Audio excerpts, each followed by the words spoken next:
On this episode of AV Week, bringing AV manufacturing back to the United States, Crestron announces their virtual event and spreading AV standards around the globe.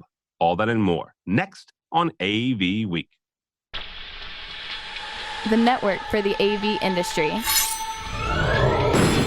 What are you listening to? This is AV. This is AVNation. This is AVNation. This is AV Week, episode 462, recorded Thursday, July 2nd, 2020. Put love into it. Support for AVNation is brought to you by Crestron, industry-leading technology backed by world-class support. And by Peerless AV, driving technology through innovation. This is AV Week, your weekly wrap-up of audio-visual news and information. My name is Tim Albright. I am your host. With us to discuss the news and information we have gathered for this week, first and foremost, my buddy and pal, Ms. Dawn Mead, also known as AV Dawn on the Twitters and other social. How are you, ma'am? Very good, thanks. Glad to be back. Absolutely. Also with us, two newbies, so Dawn, be nice to them. First and foremost, Frank Paticala from Diversified. Welcome, sir. Thank you so much for having me. Real quickly, I met Frank and got to hang out with him at the Avixa Infocom happy hour a couple of weeks ago when they split everybody in a breakout room. Frank and I were the only two, and I'm not quite sure. I don't know if we smelled or what, but yeah, it was Just blame Chris. It was a fancy. Well, it was a great time just the two of us. So yeah, it was cool. And last but not least, Joey Lloyd from the aforementioned Avixa. Welcome, ma'am. Pleasure. Thank you for having me. Absolutely. I speak to Joey usually on the back end when I'm asking to interview Mr. Labuscus, and she's telling me no, and this is what you. It's always a no. It's always a no. Dadgummit. All right, here we go. First up from our buddies over at Commercial Integrator, Crestron, who is an underwriter of AVNation, has announced their virtual event called Crestron Next. This two-day event, it's a showcase. It will showcase the workplace, home, and education innovation. Crestron said in the Commercial Integrator article that this is not a replacement for Masters. That in-person event moved virtual this year. Masters, if you're not aware, is a gathering of both programmers and now consultants and designers in the Crestron world. So if you're a Crestron programmer, now you're a designer, you're a dealer. Last year, at the 2019 version, I was there and able to attend and report from there. 1,200 AV professionals were in that one. This, though, is kind of not a replacement for the trade shows. They had announced earlier this year that they were going to CEDIA. Obviously, that's not happening. We didn't have Infocom in person in Vegas this year. Dawn, I want to start with you on this. When we're talking about manufacturer-driven events like this, and Atlanta also had one during the month of June, are we going to see more manufacturer-driven virtual events like this?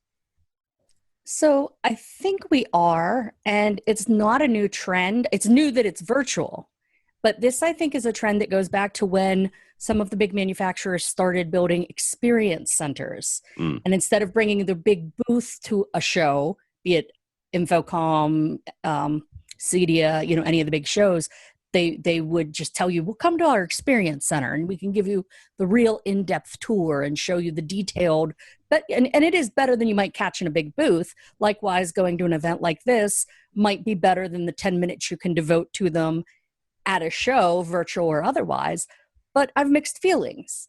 Part of me says, if I am, in this case, a Crestron purchaser, and I have specific Crestron questions, we're in a Crestron ecosystem at our company, and we want to know exactly what we need to know for this, it's a fantastic event. But much like with the experience centers, as opposed to the show, if you're just a casual shopper, if you aren't locked into an ecosystem, such as a Crestron ecosystem, or if you're an integrator and you have to represent several different manufacturers, I don't think something like this can replace the actual show, be it virtual or in person, because you're always going to have end users and integrators that need to see all of the above. And it's way easier to see all of the above when you can just walk 3 aisles over or 2 mouse clicks over to see the other guy, as it is to go to schlep to a different experience center, on yet another business day or devote another several hours during a business day to this virtual conference and that virtual conference. So on the one hand, if you're already doing business with these folks and you have specific needs or specific reasons, both the in-person experience centers and these virtual conferences are fantastic. And I do believe we will be seeing more. But as a replacement for potentially shows, I still don't see that they'll have the leverage. Everybody wants to because it's a captive audience just for their brand. But we need to look at a bigger picture as end users and as integrators. So mixed feelings there. I'm excited about it, but it's not going to replace Avixa. Yeah, and Frank, Don makes a good point about the experience centers, but the one thing, at least here in the States, and I always qualify that because of our size, and you also have countries like China and Russia and India sizes. Australia struggles with the size, just geography. There is an experience center. Don could be an experience center. You could be at an experience center in a relatively short amount of time. I live in St. Louis, right? And if you're not familiar with U.S. geography, right smack dab in the middle, right? I could get on a plane if I wanted to, and 3 hours either way, I could be at an experience center. That's the closeness for me. So when you look at virtual events like this or the experience center, who benefits mostly from this? Is it the dealers? Is it the end users like Dawn, consultants? Who is the biggest winner here for manufacturer-specific events? So I'm going to be very, I'm going to give my thoughts on this. I'm a huge fan of virtual events. And, I've made no light of this. I talk about it. I'm of the opinion that this should eventually replace all trade shows. I mean, I'm being a little hardcore there, but I feel there is an opportunity here that we have missed out on many years. And I might be one of those positive guys right now who's trying to find the best out of COVID-19, but I think this has forced us to change our perspective and actually look into sales through virtual events as an alternative. I feel there's a huge market for it. I think the biggest beneficiary of these kind of events would be the end users, end users, not just from a US perspective. Ultimately, what's our goal, right? Globalization, trying to get technology out there, trying to get into the markets that are right now developing. There are huge developing markets out there. And like you said, it is not practical at all for some of these people to ever get on a plane. Or a person like myself, I'm an engineer, right? If a corporate company, anyone for that matter, I'm not talking representing my own, but in general, if they were to pick a totem pole of who gets to go to a trade show, the engineer would probably be at the bottom of it because, the companies will contact them. Crestrons, the Sonys, all these people are going to come to the engineers. But who needs to see it? The salespeople, the people who are up front in front of the clients, right? But what if I do want to see it? And that, my friend, COVID-19 has given me the opportunity to take part in Crestron and AVWeek. I don't think I would have done all of these if it weren't for a virtual event. So there's a huge opportunity here. I think what we need to do, however, and that's where the experience component of it comes into play, right? We need to expand on this. Maybe add virtual reality to this. Maybe add augmented reality to it. Take your clients on a tour of a facility virtually, Why can't we do it? And, I was talking to Lenore a couple of days ago, and I'm going to repeat myself again, because this is what I'm saying. We are the experience people. We sell experiences. People come to the experience centers that we build and go, wow, this is almost like I'm there. Why can't we adopt that for ourselves? Let's do it ourselves. I think this is giving us an opportunity. Let's just go for it. Yeah, absolutely. And Lenore, there is Lenore Lane, our editor-in-chief, but also the host of our Digital Signage Digest show, and Frank was on that. So check that out if you want. Joey, two different questions, two different points of view. Obviously, you work for Avixa, the people who put on Infocom. Before that, though, this time last year, you were working for a manufacturer. Mm-hmm. So from both points of view, what really is our manufacturers after when they go to both the in-person Infocom, when they go to the in-person ISE, but also when they put on virtual events or they join virtual events? What's the takeaway? Why are they spending the money to do either one? I think both my colleagues today have said really wonderful points of view, and we'll start from the manufacturer side. The benefit of going to a show like an Infocom or an ISE or a Digital Signage Week is the access to people that are not in our database. We get access to more people, more of the drive-bys. It's bigger, it's more, it's all of those things. And the networking, there is the connection and the ecosystem that we have between each other. And even as a manufacturer, I still need to work with the systems integrators, and there are other technologies I need to work with, and there are other places where I want to integrate. So the shows create that ecosystem, and they bring the buyer and seller together exponentially larger than any single database can. But on the opposite side of that, I worked for a manufacturer who did have experience centers, and we invested a tremendous amount of money in those. And there is something to be said about seeing it in person. Number one, anybody can get something to look good at a trade show for a day. Amen, sister. The long time running of something is different. There are some things additional to that you can't see over a computer screen. And so my LED will show right now. You can't tell the difference of LED on a computer screen. You have to see it in person. You have to be able to show those things and show what those differences are and do your distances and all of those things. And so the physical experience, it means something, whether you have an experience center or not. And I think this is where, so the AVIXA side will come together and how we think the future is going to go, which is that hybrid model. You guys are right. There is something to be said about these virtual events and the digital age that we've come into. This year, I think, was my 5th InfoComm. I don't know that I've ever actually sat through a session until this year. I didn't manage to get to sit in sessions at ISE because I was running around crazy. Yeah. So the virtual nature of this is fantastic. I actually got to learn. I got to sit and listen, and it was fantastic. But there is that missing piece of the physical nature of getting on the floor and seeing all of those technologies and making those connections. And I think that's the learning piece that comes together. Everybody's asked Dave, and they've asked us, well, what did you learn?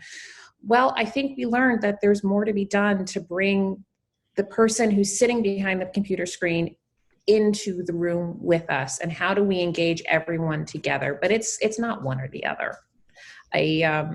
If anybody saw during InfoComm Connected, I had a little Twitter exchange, and I said something. I used a Taylor Swift quote, actually, somewhat embarrassingly, but I talked a little bit about how everybody can wear a crown. We can. It is our job to not only educate our buyer, but to educate our partners, and we all have to do that together in the ecosystem. I would like to point out the fact that I didn't realize that was a Taylor Swift lyric. Oh, so. Yeah, it was. And I'm very proud of that fact, just for the record. All right. PSNI Global Alliance has announced this week the formation of a global services committee. The committee aims to standardize the integration service and support for their clients worldwide. This comes after 2 years of PSNI setting out and expanding their network, really. They started, I want to say the first or second integration firm that they picked up outside of the U.S. was in the U.K., but they've quickly grown that globally. Frank, I want to start with you on this. What sort of standards can PSNI hope to spread globally? All right, so I'm going to put on my IT person's hat for a couple minutes now. Oh, this is awesome. Yes, please go ahead.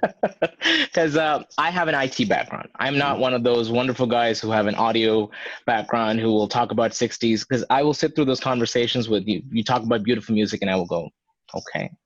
Not that I don't like music, but sometimes the depth at which AV people talk about audio just goes straight over me. Right? So I'm an IT person. I'm sorry, forgive me. All right. But IT people are the ones and zeros people, right? And when it comes to AV, I always have a joke that I tell some of my friends. If we are the ones and zeros people, AV people are the people who put emojis next to it. We put love into it. We put feelings into it. We put emotions into it. Can I steal that? Yes, absolutely. I plan to. I plan to steal it. So if we talk about emotions and feelings, this is my segue into standards. Unfortunately, that's not how standards work, right? Standards need to be based on the lowest common denominator. The biggest issue that I see with a lot of AV standards or attempts at AV standards is in itself a joke because, we can go on a tangent right now talking about AV standards because we don't have standards, right? And the reason we don't have them is because our companies, our engineers, our manufacturers, our integrators are always striving for excellence. Now we're trying to get that amazing product that everybody can agree on. That's not how IT did it. IT got the lowest thing and got people to agree on it, and then we built up on it, right? So I like the fact that PSNI is trying to get together standards for installation and services and all that side of it, but I think we should always aim for the lowest and try to build up on it. Once we do that, IT had Token Ring as a standard at one point. It was a standard. It doesn't make sense logically, but it was a standard. But what happens is when the standard does not work, we will have that same group of people come back and say, this is not working. We need to change this, right? But we got to have a starting point. We got to have everybody to agree on something. And that in itself is the definition of a standard, something that's widely accepted. We need to get acceptance. In order to get acceptance, we need more buy-in. Everybody needs to buy in. The big integrators, the mom and pop shops, everybody comes together. So am I saying that you all have to do that? No, absolutely not. You can innovate. You can absolutely go ahead of that. You can do things much better. You can say, hey, I've been doing this for 50 years. I don't need to do it that way. I know how to do it better. But if you come and look at my system, you understand that mine is an upgrade of your standard. And that's how I think it should work. That's how an IT person would think. So you realize that there are a number of people in the industry who would disagree with you. I'm sure. When you say that there are no AV standards. I should probably rephrase it. There are too many AV standards. Okay, right? Well, see, that's a totally different statement, though. There are way too many, but then that's not a standard, right? Well, yeah. The whole joke is the nice thing about standards is there's so many to choose from, right? Yeah. Coming from an old programmer, and we can argue about which pin is hot on the RS-232 connector. Absolutely. Joey, one of the groups that would argue that there are standards is AVIXA. When you talk to groups like PSNI and obviously the Global Alliance and other ones, other folks that are looking to expand globally and expand the AV experience globally, where can they partner with groups like AVIXA and like CD and other overarching bodies to help not necessarily borrow from your standards, but to take the leadership role that you guys have shown with your standards and with the ANSI accredited standards, but also kind of augment it, like Frank was saying, and maybe make them better in a regional specific, because the U.S. has different standards and different needs than the UK does, and then China does, and then India does. There's a whole mouthful around this. So I think there's a couple things that I want to talk through, and I'm going to bring in that manufacturing background. One of my biggest challenges as a marketer at a manufacturer was that anybody can say anything, and there is no way to double check it. There is no way to say that's wrong, this is right. My favorite was the 100,000 hour versus the 50,000 hour bulb. And they do really different things, and they may have right and wrong for each individual user. But the fact that anybody can just get out and say anything, and that's not the standards that we talk about at AVIXA, that's a very specific thing. That's one of the things that I think is lacking in the industry. You don't have that, like when you go think about your house and the appliances you put in your house, there are standards, right? You just know that you're going to get those. You go to Home Depot, no matter what you look at, you're going to get a standard. And AV we're not doing that. From the AVIXA standpoint and the idea of full standards for your entire installation and the entire project that you're working on, I think it's great that the industry is coming together and wants to see more of it. I think it benefits our buyers. And at the end of the day, that's why we're all here, right? Is we have to put in systems that our buyers can count on. And if they work for as long as they say they're going to work and they meet the client expectation and they do all those things, we're all doing really good. So the fact that more people are interested in coming together, that's fantastic. What I picked up when I read the PSNI article was the fact that how many of those folks are CTS certified. that are part of that. And so this is the baseline for that. The certifications of having people who really know what they're doing, not just somebody who's like, oh yeah, I know how to do that. I can do that, sure, right? But really knowing that there's an education and a piece behind that people understand. Plus you add the standard to that for the entire system. And I think the industry as a whole moves up together. And I guess the saying goes, a rising tide raises all ships. Is that how that goes? I think so, yeah. That works. Dawn, final question on this. You work for a multinational corporation. What exactly do companies that do have multiple locations around the globe, what are they looking for from an integrator and from a global partner, should they need one? So I'm going to back up a half a step because as Tim knows, and the rest of you might not know, prior to becoming an end user multinational person in the past couple of years, I spent most of my career as an integrator at a very small mom and pop integration firms. And our big selling point, I was director of marketing, so I pushed the hell out of this, was yes, you could bring in your AVI SPLs or, sorry, Frank, your diversifieds or your whomevers and bring them in that you have working on your other locations. But can you guarantee that every location has the quality of work? Because I can guarantee in our market, our little firm will provide you with quality work that you might get from some of the locations of your big integrator, but you might not. So that was always my selling point working for a mom and pop. Well, now I've completely flipped it. I work for an end user. I work for an end user with 90,000 plus employees around the globe. And I'm in charge of locations around the US and around the globe. And the first thing I did when I got in charge of writing specs and statements of work for going out to bid to integrators was I included must have CTS on staff, preferred CTSI, CTSD, preference given to Apex certified companies. We put right in there that you will be checked not just on your, NEC standards for the electrical work and that kind of stuff. You'll be checked on your AVIXA standards for projection image size and those sorts of things. And I put that right in my documentation. Now, granted, I may not follow around with a light meter and go within a, exact measurement that, yes, you did succeed that. But just the very fact of including that on the specs weeds out the folks that, oh, sure, I could do that. As Joey said, it makes people have a level of craftsmanship and a level of quality that we can then use to select vendors that, I'm here in Baltimore, DC area. If I'm working on a project in California or Huntsville or the UK or Australia, I can find an integrator that will meet a minimum standard of acceptable work by adhering to these standards.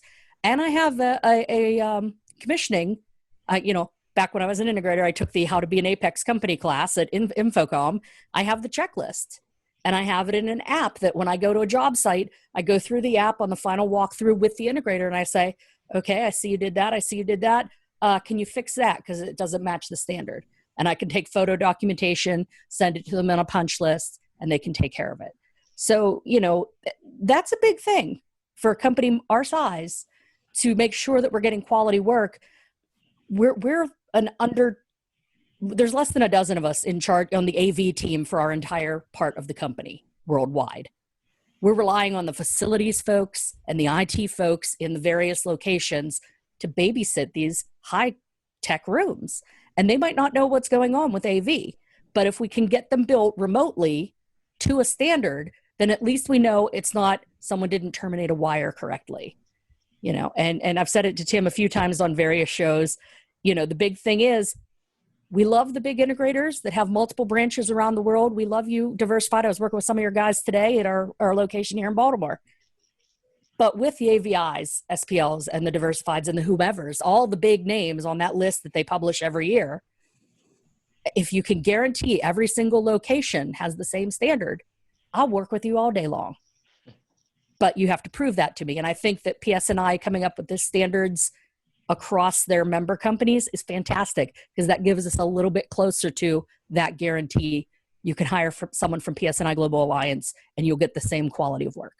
So just so it's been said, Diversified is a member of PSNI. So Yes. There you go. Even And better. if I can just add something, Yeah, absolutely. and Don, excellent point, Joe. It's so great hearing these things, right? And my previous comments, I'd like to add something, right?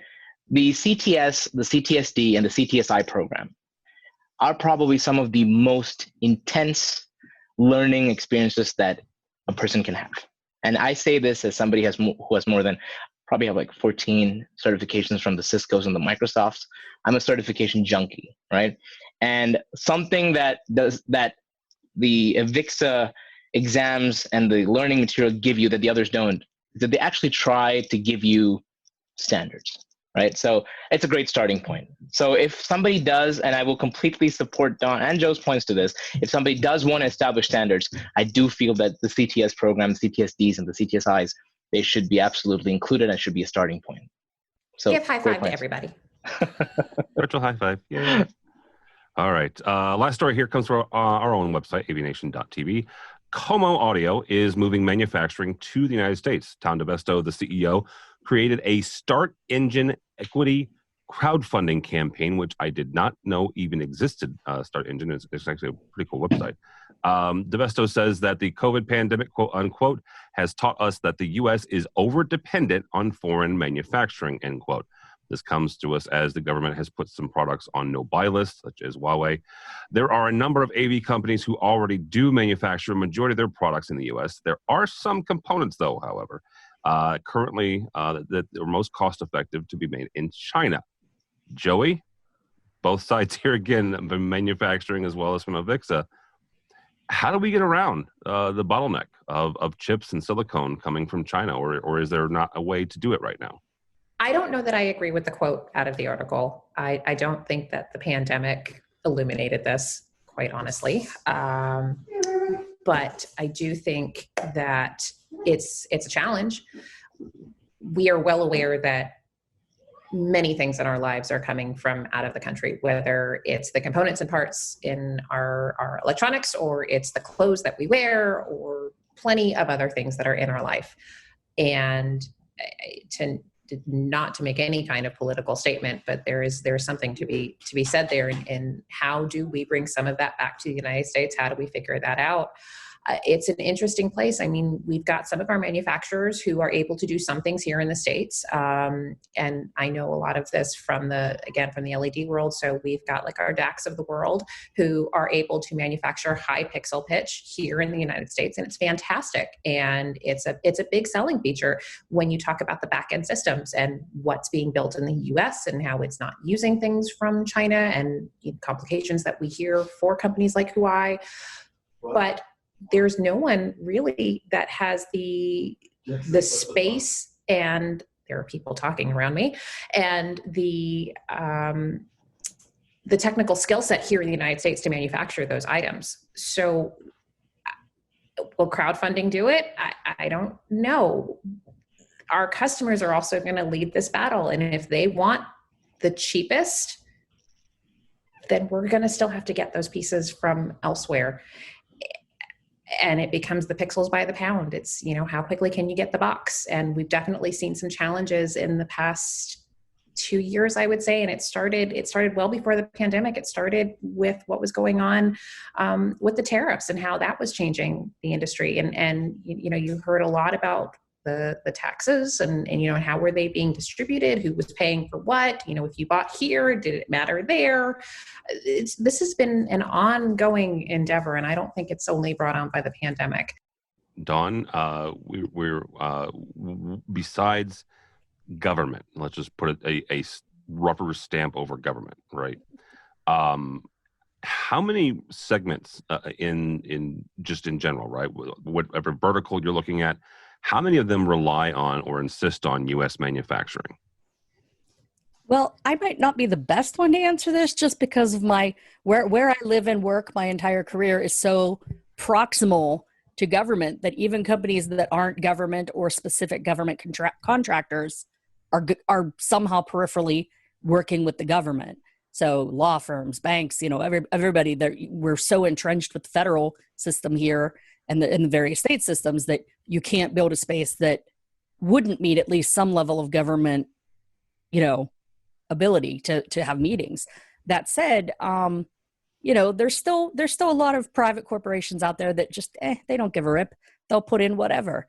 The big thing is, though, you have to be aware that you don't know.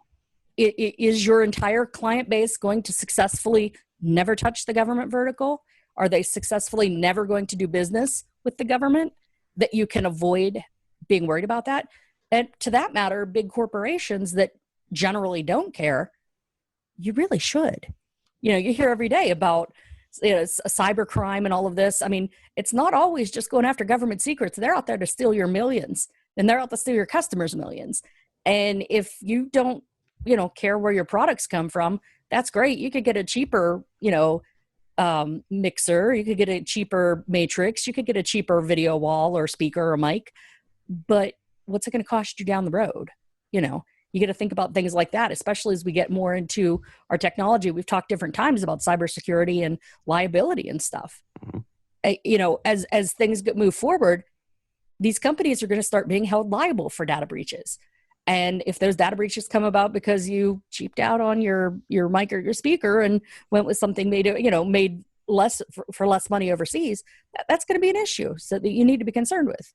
Obviously, in my current role, I can't even look at you if you're made in certain companies or countries. And I've gone through some companies lately trying to find, Joey, some LED walls that were not made substantially in China. And as I pointed out to the folks that were my customers then, 99.9% of all LEDs on the planet are manufactured, at least in part, in China, if not entirely. It's a matter of finding the ones that are least manufactured there that we could then get blessed by security. So, it's something everybody, regardless of vertical, should be aware of, and something you should be concerned with. And so news from Como, granted they're mainly consumer audio, but more companies should look at taking that step, because even though these are resi guys, I would be allowed to buy them for any of my facilities. And the more commercial companies out there that are listening that can make that switch, even if it costs a little bit more upfront, make it, because then you would have so much more opportunity. That's where we are. It's, Frank, you get to wrap up this with both of those really fine comments, because I'm taking it both and let you go to town on this. But Joey said something about it being driven by the client, by the customers, right? And Dawn's kind of saying the same thing, only they're saying it in different ways, because Joey's talking about the price, which is legitimate, right? And Dawn's worried about the security of it. So when it comes down to it, yes, folks want, they want to be secure, but good God, don't raise the prices on them. So, right. So how do you, as a designer, as an engineer, go, geez, okay, sure. So first of all, shout out to Como Audio for trying to do this. It's a great endeavor. I checked out their Start Engine website. I might, go ahead and invest in them, because I like it. I like the idea of bringing things back to the United States. Now, me liking it means nothing, because the problem is, from an economy of scale perspective, I doubt, and this is going to sound very, very, cynical.